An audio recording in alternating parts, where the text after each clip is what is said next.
This is Adam Klein, Global Graduate Director, Faculty Member at New Ventures West. This is episode 9 of our podcast, Stepping In, a podcast where we delve into how integral coaching can address some of the most pressing issues we face as individuals, as communities, and as stewards of our planet. In this episode, I'm joined by James Flaherty for a continuation of our previous conversation of how to respond to our world. In particular, how we handle all of the activities, news streams, and requests for our attention. May it be of support to you.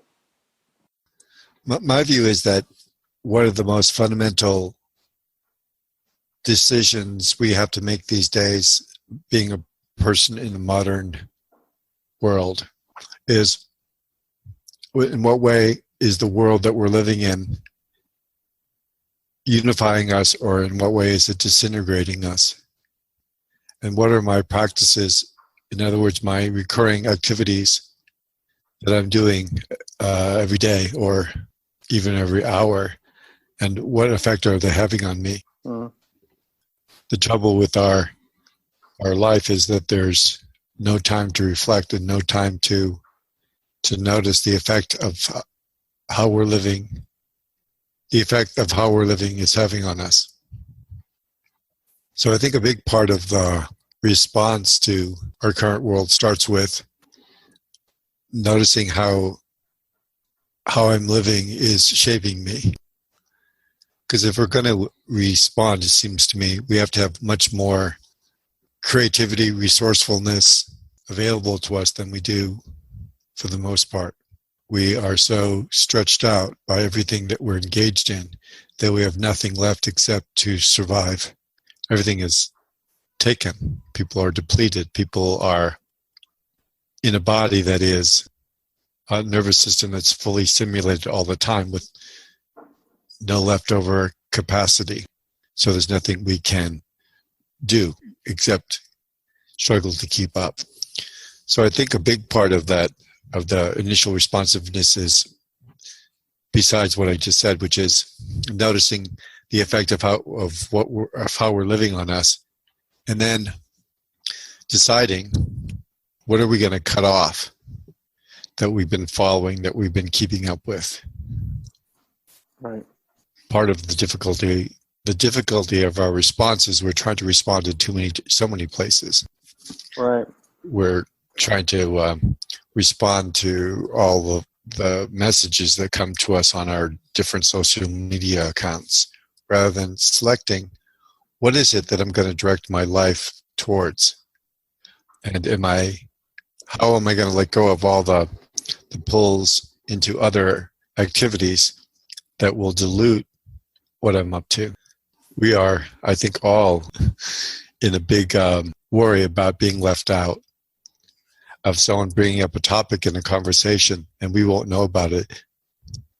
So much of what we try to keep up with doesn't matter, except to attend to our worry that we're being left out of something, or being shown up in a conversation when someone introduces a topic that we can't say anything about. So are we going to let go of a lot of things so we can focus on that which is important?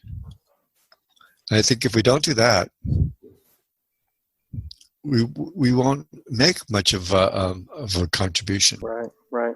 Well, in listening to you talk, one of the things, especially in this last part, that I'm thinking about is there's a certain level of having to, like you're saying, let go of certain things, but also to know something about ourselves. What are my interests, values, capacities, and things that I could bring in response to something, versus having a more, if I just have a real surface level response to everything, then I can have something to say at a certain level, but it doesn't require any depth of me. It doesn't require me to go inside of myself and really examine how might I respond more powerfully or more fully. Well, that's such a great topic, and an important one, which is how do we bring depth to our life? Depth in the way you're talking about it, which is depth of understanding and contact with myself, and then depth of contact with others in the world. That's I guess a thumbnail critique of our current world is everything is surface. How do we come to a deep understanding of ourselves and our capacities and our interests and our, as you said, our values.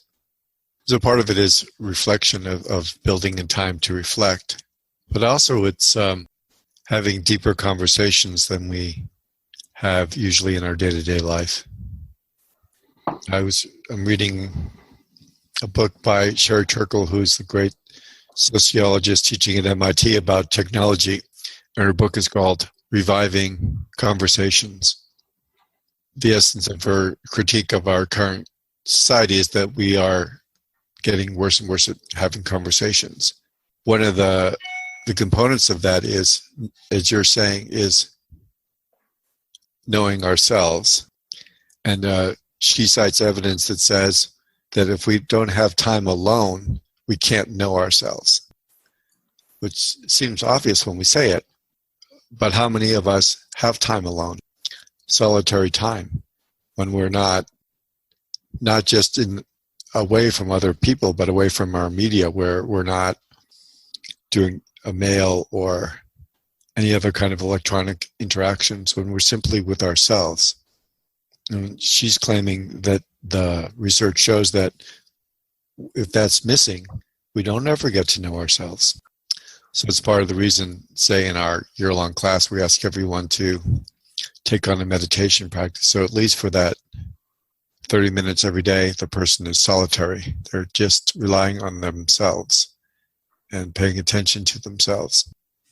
And of course, we also ask people to journal, which is a reflective practice. I think that's an important dedication that each of us has to make in our life these days, which is time alone. The other part is interacting with art.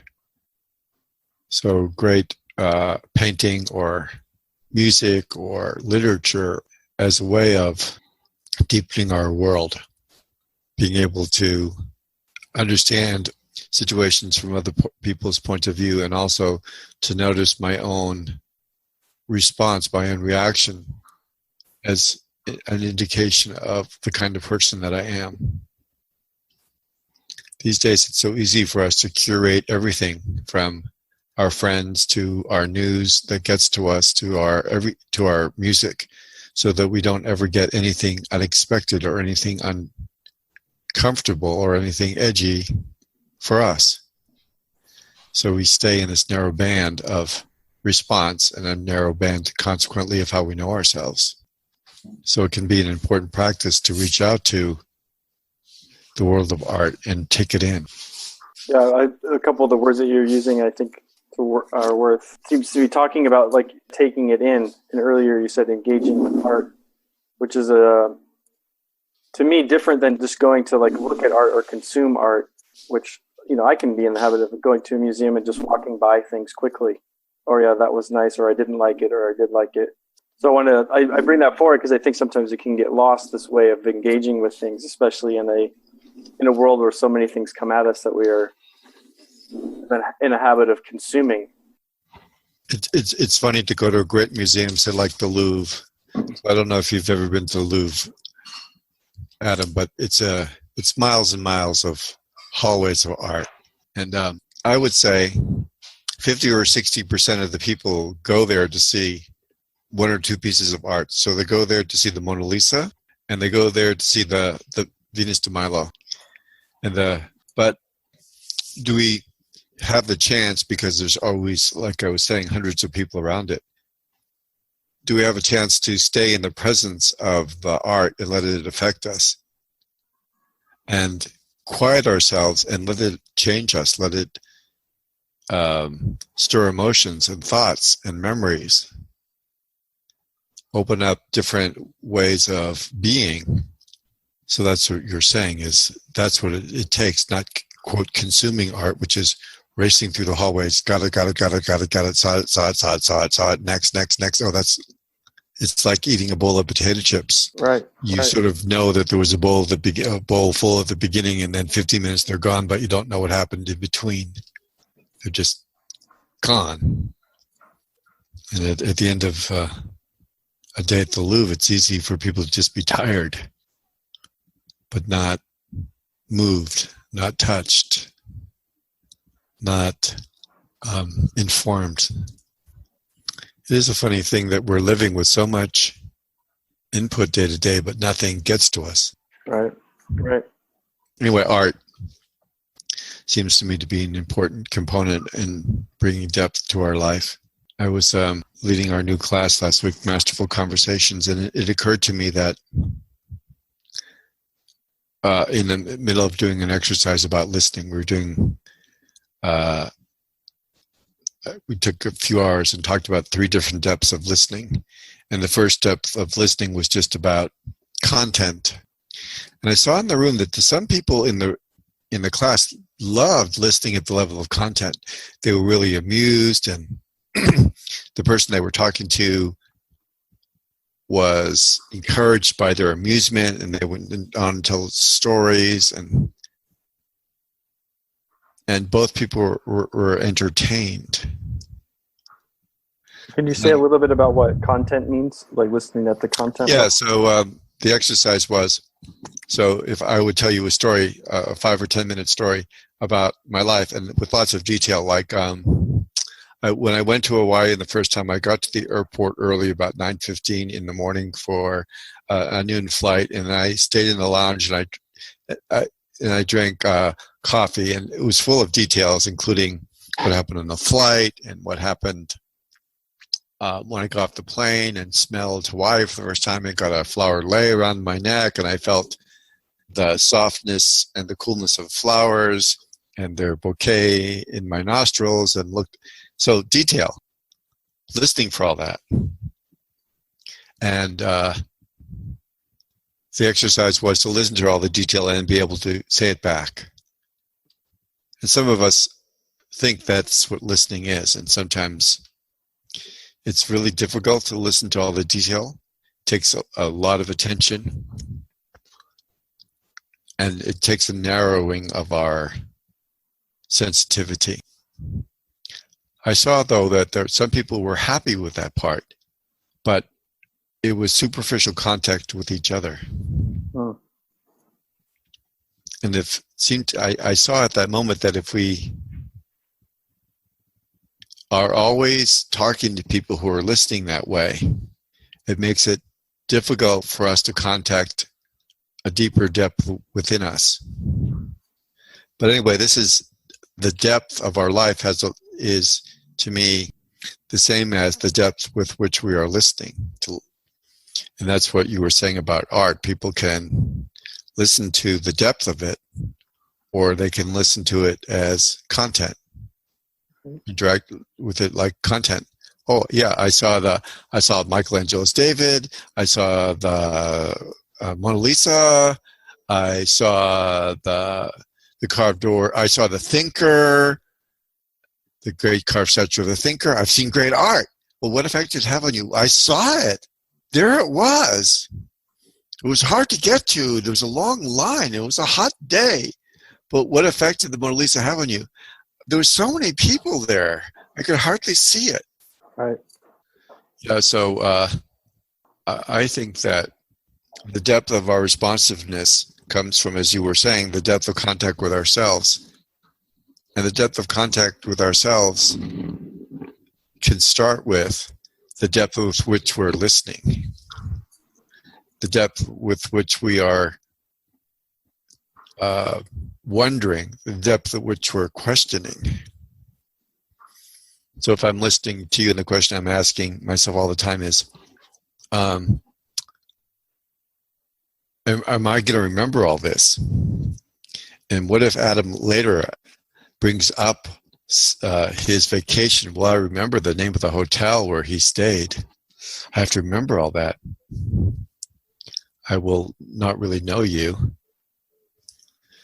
And if I don't know you, it means I'm not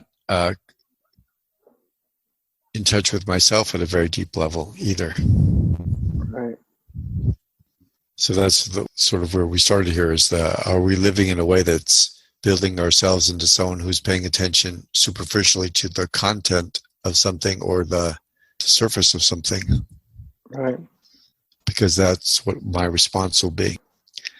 And I think it's pretty goofy and non-productive say the response people are having to our current political situation in America, which is people are just saying, isn't it awful, and can you believe it, and it's so stupid, and can you believe that people are doing that? Not any depth, no wondering what's the intention, what's the life concern behind it, just all following what people are saying, the content of it, not looking for longer patterns that exist over a longer period of time, so on. Well, and also I think to me, it sounds like also in that listening, it's listening at the surface level content within ourselves. So what do these headlines or things that I'm seeing in the news or overhearing in conversation, they affecting me, and I pay attention to the effect at the surface level. So I'm agitated or I feel some discomfort or some outrage, but I never go anywhere below that. So I have a reactive response to what's happening versus wondering, what is it really about this that's agitating me?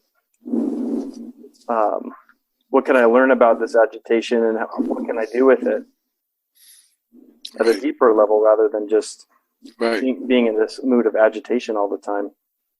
Yep. So most of us don't employ our emotions to motivate us. Sometimes, most of the times, we just use our emotions to push us around, or as you were just saying, agitate ourselves, keep ourselves stirred up. But anyone that I've ever heard of who has a long-term deep commitment to something does it because of strong feeling.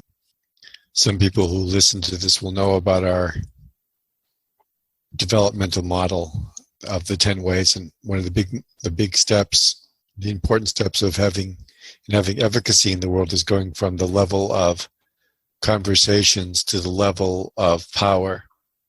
An alternate names that we're slowly introducing for these levels are going from a world where things are fluid, where they're not fixed in any particular way, that they can change pretty rapidly. That's conversations, to a world in which things are more intentionally constructed, that we call power. And the alternate new name is focused.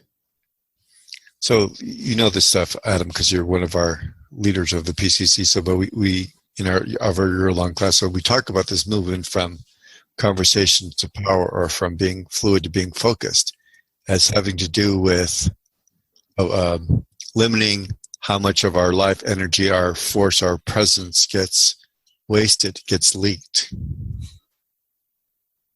So that's what we're talking, in a way, that's what we're talking about today, is how to focus that energy. Art is a beautiful way of doing it. If we let ourselves be in the presence of a great piece of art, then we're strongly with an emotion that can be the energy that motivates our actions. Or we can stay in the superficial level and be alternately agitated or entertained, which just disperses our life force, our energy. We don't accomplish much. Right. Yeah, so the question we started with was, how do we cultivate a response in this world that we're in? A lot of what we've been talking about is, what are you paying attention to? Externally and internally. And how is that influencing how you respond? Yeah, and making up our mind that we're not going to pay attention to everything. We're going to pay attention to a few things, and that's enough. And deal with our anxiety of, as we were talking about, of not knowing everything about everything. It is odd now that we can have access to information about everything. We feel like, then I have to.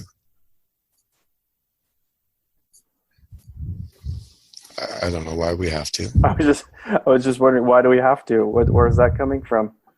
Yeah. Well, it's not being thought of as left behind or out of it, or I mean, something these days is very where we judge ourselves and we're worried about other people judging us if we're not informed. Right. Well, what was coming up for me, the word that was coming up was stand. Like, can we take a stand that we're not going to pay attention to everything? Yeah. And do people feel like they have something to stand on if they were to declare that? Or is there some foundational thing they feel missing? That, well, if I do that, then what? Mm-hmm. Right. So there's, in this, as we're saying, this step of becoming focused is a journey into loss and letting go of things and dealing with our mental and physical agitation about losing things. And, well, I don't know what the stock market did today. Yes. Their body will want that or feel pulled to look it up. Yeah. Can we let it go? Right. On and on and on. So taking a stand, I think, is a nice notion. As long as people remember it isn't like a one-time event, like I'm taking a stand. It's just saying, I'm expressing what I'm intending to do. Then we have to do it. Right.